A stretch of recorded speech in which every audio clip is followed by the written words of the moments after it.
je suis très heureuse de vous retrouver aujourd'hui pour un tuto d'art journal. Donc j'avais envie de me lancer un petit peu dans l'art journal. J'avais déjà commencé avec, vous savez, les petits livres pour pouvoir faire le Mixed Media. Simplement, à chaque fois, j'en pègue toutes les autres pages. Donc du coup, je me suis dit, je vais partir sur des feuilles blanches standards. Donc là, j'ai coupé ma feuille sur 15 cm par 20 cm. Et j'ai fait une petite marge à 3 cm. C'est-à-dire que sur cette marge, je ne vais absolument rien faire. Et je vais les faire, après je vais les relier, soit avec la cinch, avec les spirales, ou simplement, vous savez, avec les anneaux de reliure que l'on peut trouver chez Zibuline par exemple, pour pouvoir les ranger et avoir un joli art journal propre avec pas les coulures que l'on peut trouver sur les autres pages, comme ça peut m'arriver parfois. Donc pour la réalisation de cette page d'art journal, je vais utiliser les Magicoll. Alors les Magicoll, je les ai reçus hier. J'en ai jamais utilisé, donc ça va être un petit peu un premier test, on va dire. Donc c'est vrai que j'ai regardé quelques tutos quand même sur YouTube pour savoir dans quoi j'allais m'aventurer. Et je vais utiliser pour en guise d'eau un brumisateur, parce que c'est vrai que j'ai remarqué, et ça je le fais aussi avec d'autres poudres à diluer, c'est que quand on fait le spray avec de l'eau, ça rejette beaucoup d'eau et du coup le résultat n'est pas super. Et avec le brumisateur, si vous le faites vraiment en hauteur, c'est beaucoup plus joli. Donc du coup je vais partir avec un fond là. Donc déjà j'étais surprise parce que après il n'y a que 5 grammes hein, au niveau des Magicoll, mais j'ai trouvé que c'était super petit, je m'attendais à des choses plus grosses. Donc du coup voilà, c'était une surprise par rapport à ça. Après au niveau du pigment, c'est vraiment super joli par contre, il n'y a rien à redire. C'est très pigmenté, c'est très joli, les reflets sont magnifiques. Donc voilà, c'est une bonne surprise. Malgré que le pot soit un peu petit. Mais bon, ça c'est l'habitude d'avoir, je pense, les pots de nouveau en poudre pour embosser. Et ensuite, je vais venir travailler le tampon Stampin' Bella que je vais faire donc par-dessus. Je vais d'abord travailler mon fond. Ensuite, je vais tamponner mon Stampin' Bella sur une autre feuille que je viendrai découper et coller par-dessus avec un petit titre. Et le fond également sera travaillé avec un pochoir. Donc voilà. Donc écoutez, je vous propose qu'on fasse tout ça ensemble. Donc déjà pour commencer, c'est que je vais protéger ma marge pour pas que ça coule partout. Alors j'espère que mon masking tape ne va pas déchirer mon papier quand je vais l'enlever. Et je vais faire également une marge autour, donc pas trop épaisse, comme ceci, pour que ça fasse un peu plus joli. Je trouve que c'est joli avec un bord blanc. Donc là pour le coup, je vais le mettre comme ça.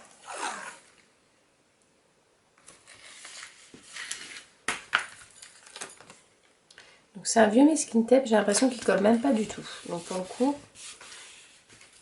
je ne serai pas embêtée pour le décoller. Voilà.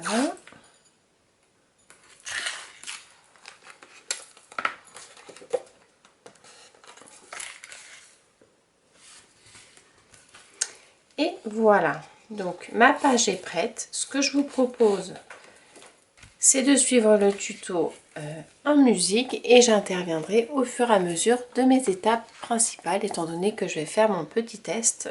Je vais peut-être certainement faire des coupures. Allez, c'est parti, on y va. Alors là, j'utilise du coup les Magicoll. Donc je prends un petit peu de poudre à l'aide d'un pinceau un petit peu éventail. Donc c'est un pinceau que je me sers uniquement pour les Magicoll, comme ça il n'y a pas de souci d'humidité ou de colle ou quoi que ce soit qui peut se mettre dans le pinceau.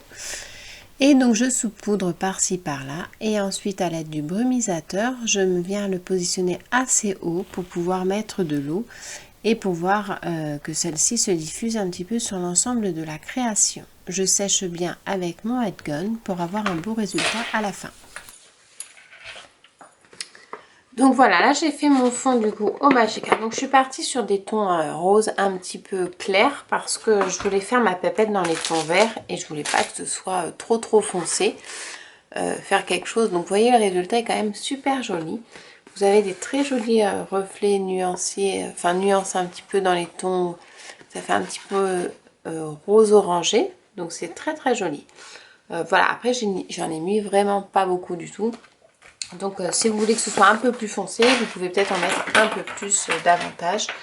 Donc ce que je vais faire là, je vais rajouter juste un petit peu de... C'est la Pink Lady que j'avais vu essayer du moins, et celle-ci. Pour pouvoir accentuer un petit peu au niveau des extrémités. Et pour pouvoir faire un petit peu plus de texture par la suite avec les pochoirs.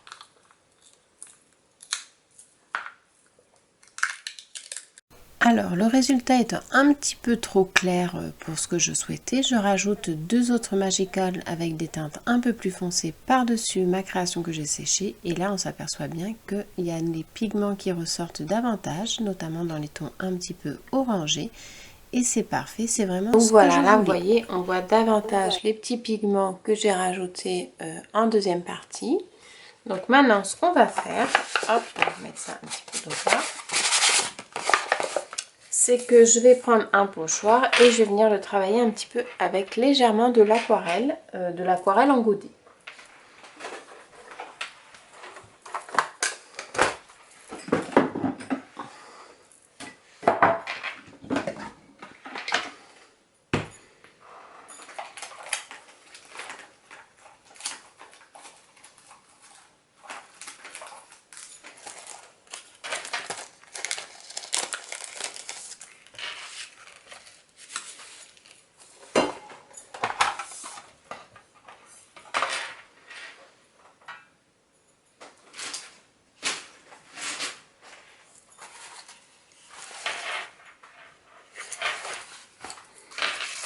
Donc là, ce que je vais faire, c'est que je vais mettre de l'aquarelle sur mon parti pochoir, que je vais retourner pour pouvoir poser sur ma création.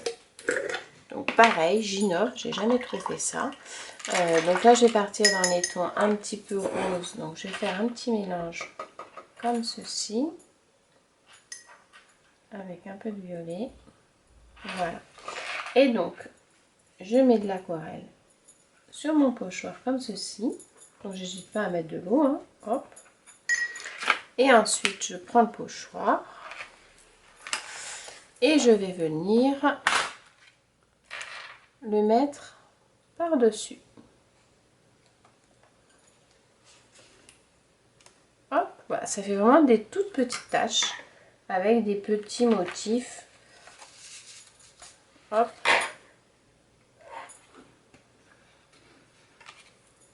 Vous voyez, on voit très légèrement les petits motifs. Donc après, on peut prendre, je pense, du rhodoïde. Ça fait un peu la même chose.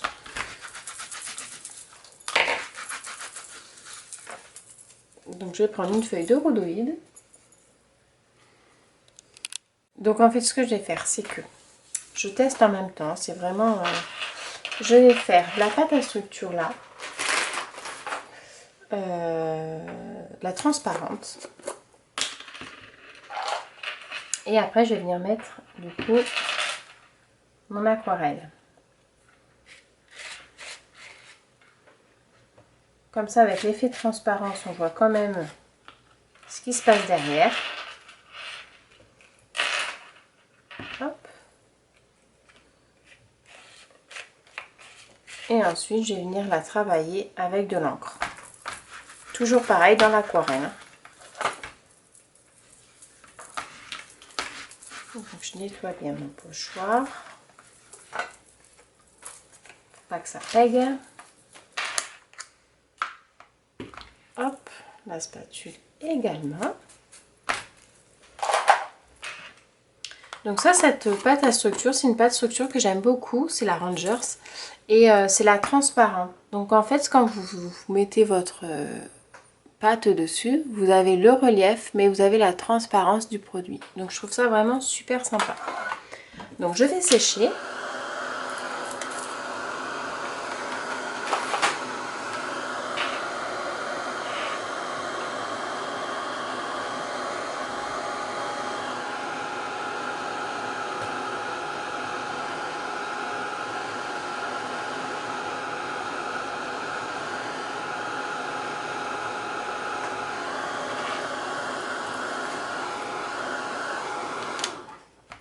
Et ensuite, je vais venir, hop, avec mon aquarelle. Donc je vais reprendre les mêmes couleurs que tout à l'heure.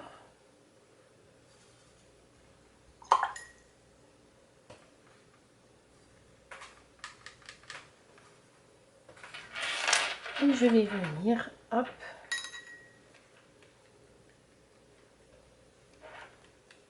faire des petites gouttelettes en rose. Et je vais faire aussi du blanc.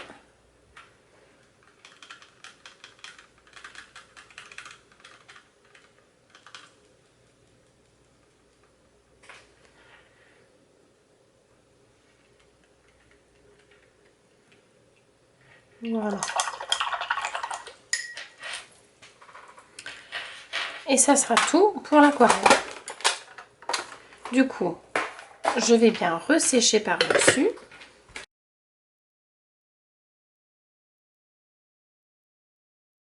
Et voilà. Donc voilà, ce qui est toujours sympa à faire au niveau de ces fonds, c'est qu'on fait un travail, on sèche, on repasse par-dessus et en fait on fait plusieurs couches comme ça. On n'obtient pas la finition du premier coup. Donc maintenant, ce que je vais faire, c'est que je vais venir le travailler aussi à la Distress, pardon, à la Distress Oxide en fond. Donc je vais prendre quelque chose de beaucoup plus foncé dans les tons violets. Et je vais venir refaire quelques petits motifs de celui-ci. Donc pour ça, je vais utiliser ma petite brosse. Et je vais vraiment le faire succinctement. Hop. Un peu comme ça. Comme ceci. Et comme ça. Voilà.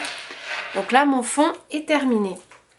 Donc ce que je vais faire après, c'est que je vais tamponner sur un papier libre mon petit tampon que je vais mettre en couleur donc dans les tons verts. Et je trouve que le combo vert-rose se marie super bien.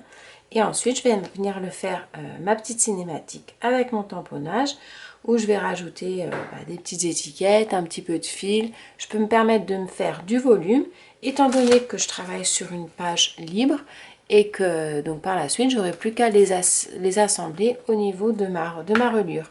C'est aussi l'avantage de ne pas travailler sur un petit carnet d'art journal, je trouve, c'est qu'on peut mettre aussi du volume. Allez, je prépare tout ça et je reviens vers vous. Donc voilà, j'ai mis en couleur du coup ma petite pépette de Stampin' Bella. Donc je l'ai fait à l'aquarelle, c'est Nelly en godet tout simplement. Ça fait un petit moment que je n'en étais pas servi et c'est vrai que c'est super rapide, hein, la coloration à l'aquarelle. C'est plus rapide que le coloriage et du coup je trouve que le rendu est vraiment super sympa. Donc voici la pépette avec le petit avion que j'ai failli mettre à la poubelle d'ailleurs au découpage. Donc je vais la positionner comme ceci. Là j'ai fait le petit titre comme ça, donc que je mettrai je pense en haut ou en bas, je verrai. Et ce que j'avais envie c'était de mettre un petit peu de noir pour pouvoir que ça ressorte un petit peu. Et du coup je vais utiliser les planches de tampon l'encre et l'image et j'aime beaucoup celle-ci par rapport à sa calligraphie. Mais après, j'aime aussi celle-ci et les numéros pourraient être sympas par rapport au thème du... Donc, je vais partir sur les numéros. Je vais partir sur les numéros. Donc, je vais tamponner à la Versafine. Et je ne vais pas tamponner avec un bloc. Je vais y aller directement avec les mains. Comme ça, ça ne va pas faire quelque chose de régulier. Donc, hop, j'enlève la star. Je pose. Et je tamponne. Vous voyez, ça fait quelque chose de comme ceci. Alors le truc c'est qu'il faut bien tamponner droit. Donc on va faire un petit peu par là. Un petit peu par là. Comme ça, quand on va la mettre là.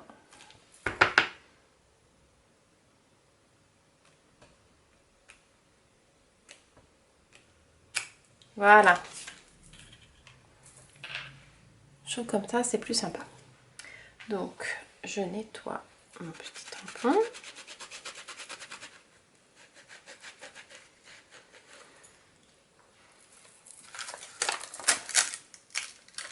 Hop, et du coup je vais utiliser également celui-ci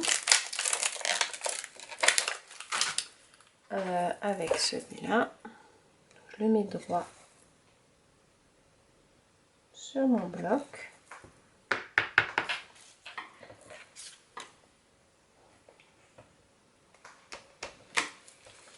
Voilà.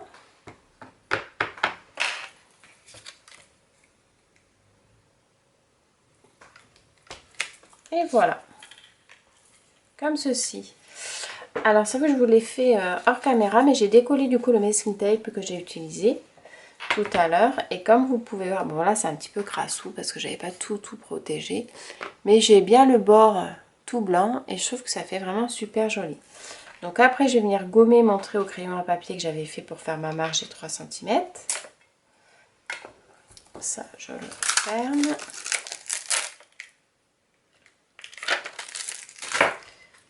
Hop, je vais coller donc ma papette, ma taquet-glu qui est là.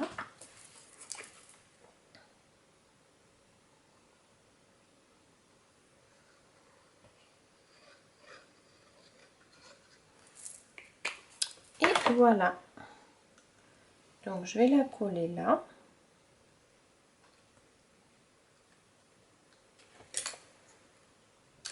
Un peu plus haut, voilà. Comme ça, là, je vais pouvoir mettre mon petit titre en bas.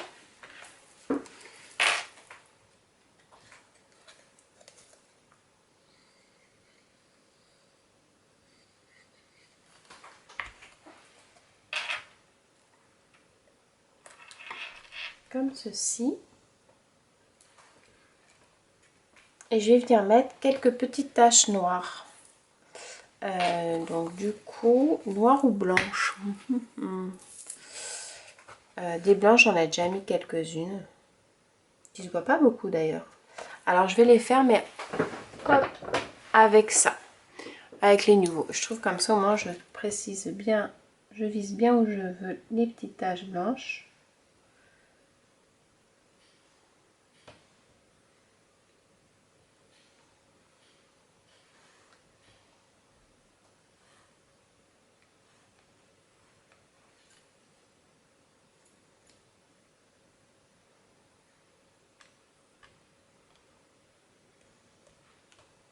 Voilà.